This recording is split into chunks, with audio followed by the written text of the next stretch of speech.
Olá, pessoal. Bem-vindo à água.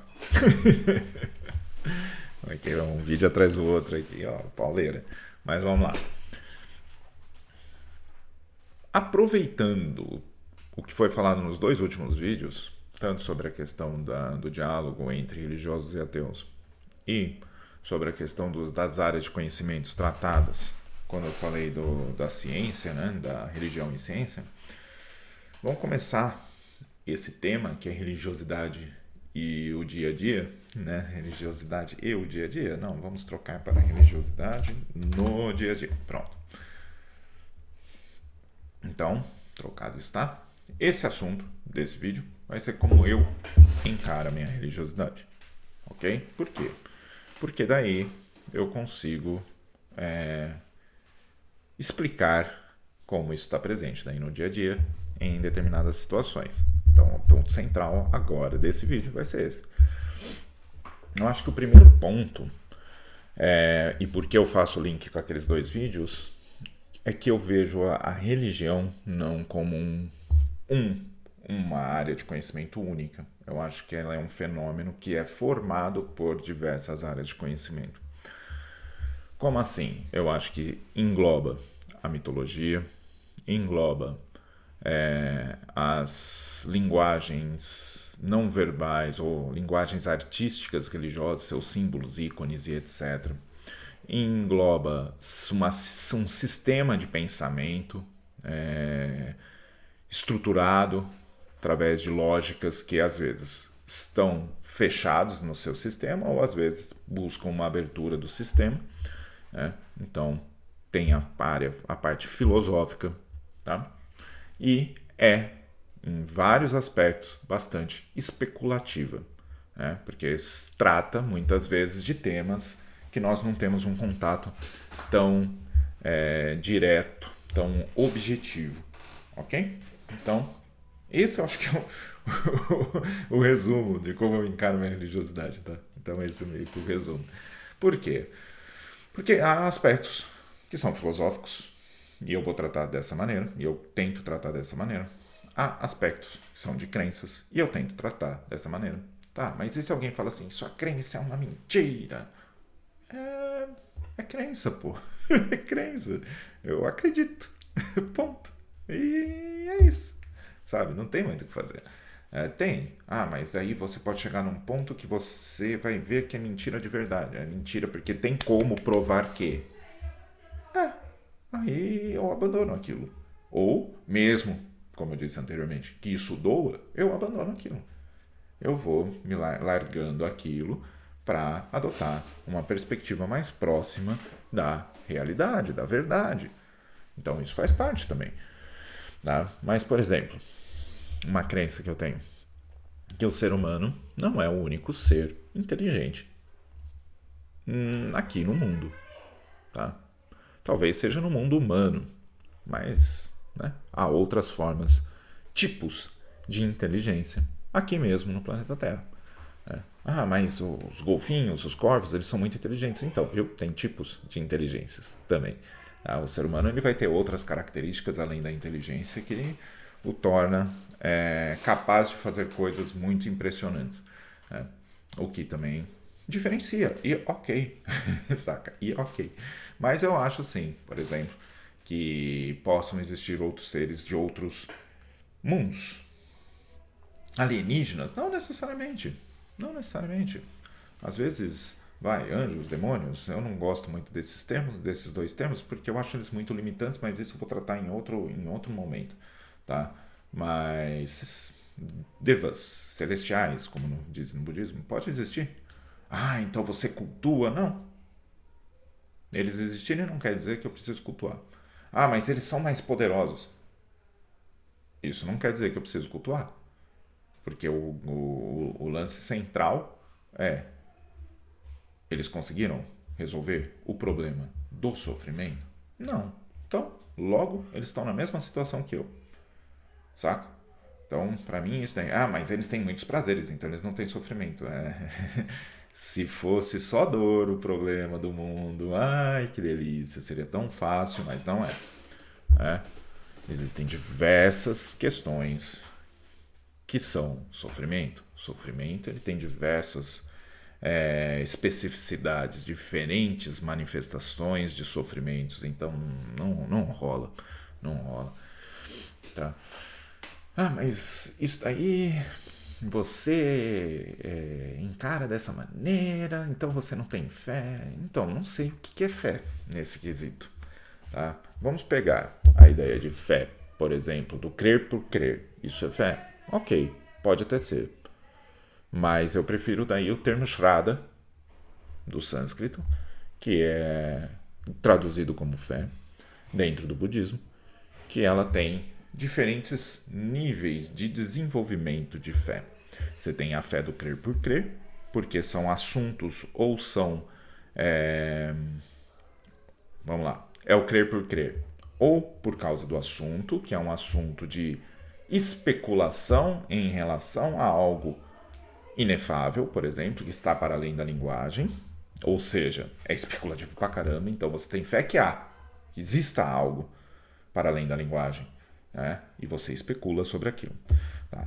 E o fé do crer por crer também pode ocorrer no começo, quando você escuta algo advindo de alguma área de conhecimento e você fala, opa, isso parece interessante, deixa eu estudar.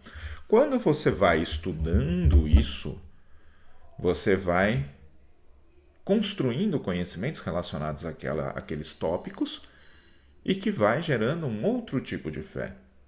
Que é aquela fé que você, na sua vida pessoal, você vai falando, opa, faz sentido. Então, dá sentido para a sua vida de outras maneiras. E existe um outro tipo de fé, que é aquele que você testa. Opa, testa. Será que é isso mesmo? Será que eu aguento? Será que isso traz o resultado que está se propondo? Será? Vamos ver na prática. Pá! Opa, não traz, abandono. Pá! Opa, traz. Me esforço para manter e para melhorar aquilo. E assim vai. Então essa outra fé, ela tem um viés mais empírico na nossa experiência do dia a dia. Empírico entre aspas aqui, tá? Então, essa fé eu tenho. Eu tenho. Essa última não necessariamente, mas essa fé que tem diferentes níveis, diferentes manifestações, ou seja, Shraddha eu tenho. A fé do crer para crer, depende. Depende da situação, depende do que for. Por exemplo, você acredita que Buda existiu? Ué, acredito. Mas e se ele não existiu? Se não tiver nenhuma comprovação de que ele existiu? Existiu o quê? Fisicamente?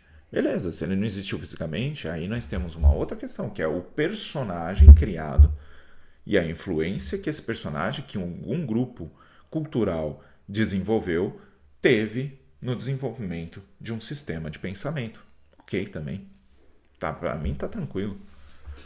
Ué, mas se Buda não existiu? Como? Ué, se o pensamento, se a estrutura de pensamento traz proximidades com aquilo que ela diz trazer, como, por exemplo, o caminho do Buda para libertação do sofrimento, né, o alcance da paz definitiva, tá, então se eu praticando aquilo, se eu estudando aquilo, tá me trazendo reflexões que tornam, sim, minha vida menos sofrida, principalmente internamente menos sofrida, me ajuda a lidar com problemas do mundo, por assim dizer, né? Problemas da vida, do dia a dia, né?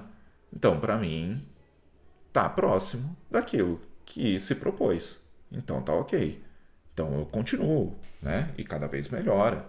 Eu consigo lidar com situações hoje em dia, muito graças ao meu estudo do budismo, que eu não conseguia antigamente. Então, para mim, tá ok. Trouxe essa tranquilização mental, trouxe essa tranquilização emocional. Mas você não é tranquilo, você é bravo, você não sei o quê. Menos, né? Não é esse o ponto. Não é esse o ponto.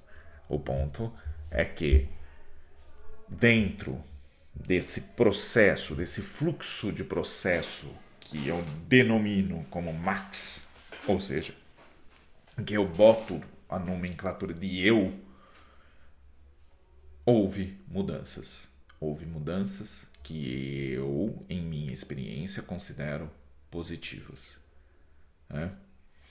E que, nas minhas relações sociais, percebo que há benefícios que eu trago também para outras pessoas. E para um grupo grande de pessoas. Ah, mas você está se achando... Não, porque não tem nada a ver. Porque esses parâmetros me ajudam a saber se é por aí mesmo que eu devo continuar. Sabe? Se as minhas reflexões, se esse fluxo de reflexões que estou tendo, se é para esse lado mesmo que devo continuar. Tá? Então eu penso na religiosidade dessa maneira. Que ela é formada por diferentes áreas de conhecimento e que cada área vai tratar sobre um assunto diferente e, portanto, não é todo assunto que ele é discutível em qualquer âmbito, mas em outros âmbitos sim. Então você acha que acredita que religião não pode ser discutida? Pelo contrário, eu acho que debatido, discutido, criticado, tudo deve ser, né? Tudo deve ser. Mas então você é a favor da liberdade restrita? Não, porque existe uma coisa chamada crime. Né? E eu acredito sim que há limites, e esses limites não estão aí à toa, né? Justamente pensando numa paz social, que eles existem, então vamos com calma aí. Mas esses limites podem ser discutidos? Pode, mas tem lugar certo para discutir, tem situações certas para discutir, maneiras de discutir, né, que não sejam impositivas e tudo mais. O mesmo serve para a religião. Há maneiras de conversar sobre, sabe? Há maneiras de criticar.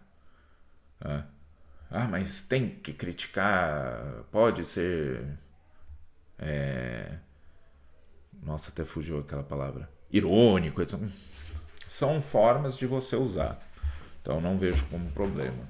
O que eu vejo como um problema é aquele que fez a ironia se fechar para o contra-argumento, que às vezes pode superar sim o argumento do próprio irônico. Tá? Eu acho que são só cuidados que temos que ter. De resto, porque daí me mostra apenas que o irônico, caso ele não se abra para essa discussão, ele está usando a ironia meramente como escudo, o que daí não é tão legal. Então, beleza. Então, eu acho toda essa perspectiva geral foi, né, que eu dei aqui, é para entender. Eu lido com a religiosidade dessa maneira. Se eu lido com essa maneira, todo esse pensamento, toda essa forma de tentar entender as coisas, de estudar e o que eu estudei, etc., eles me ajudam a me relacionar e a tentar buscar entender o mundo. Ou seja, a minha religiosidade, ela influencia a maneira que eu trabalho, a maneira que eu vivo minha vida. Eu não posso destacar ela, mas é só ela? Não. Ela é um dos fatores. Outros fatores são outras relações que eu tenho e outros saberes, conhecimentos, etc., que eu desenvolvo. Né? Mas um deles é a religiosidade. E eu não posso, de maneira alguma, negar que ela influencia. Só para fechar essa parte, né? Que essa coisa eu trabalho muito a ideia de que o próprio entendimento daquilo que eu percebo, ele perpassa pelo conhecimento que eu desenvolvo. Como assim? Está entrelaçado. Se está entrelaçado, a maneira que eu vejo o mundo, ela vai ser influenciada pelos conhecimentos que tenho, o que inclui a questão religiosa. Tá? E a questão cultural? É esse conjunto de conhecimentos que eu chamo de cultura. Então, muitas vezes, nós temos já conhecimentos que influenciam na maneira que percebemos o mundo, que advém desse conjunto cultural da minha família, da cidade, do país e etc. Fico por aqui e vamos para o próximo.